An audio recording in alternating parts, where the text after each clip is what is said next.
The third and final day of the Excellence in Journalism Conference saw a packed audience for the Say This Not That, Writing Ethically and Inclusively panel. The hour-long interactive session was led by outgoing RTDNA Chair Scott Libin, SPJ's Ivette Richards, and WLRN-FM's News Director Terrence Shepherd. We were surprised. It was a panel that was held at 9 a.m., so we were surprised that on a Saturday we would have such a packed audience. But the Say This Not That panel was not only informative, but it struck a conversation amongst everyone to talk about, in the newsrooms, what words are appropriate and which ones are not. The panel covered writing for diverse voices in an accurate and accepting manner.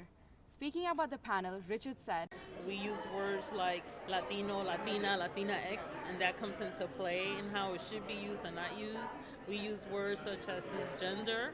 We talked about the pronouns he, she, they, and how we need to, when speaking with a subject, ask them how do they prefer to be identified." Meanwhile, Libin highlighted the role journalists play in creating conversations on ethical writing. Journalists ought to educate themselves and inform themselves by talking with a lot of stakeholders, not simply turning to those in power, for example, and saying, okay, whatever phrase you like is the one we'll use. We need to think about consistency, but we also need to think about context and the complications of these decisions. At EIJ 19 in San Antonio, Sanya Rao, EIJ News 19.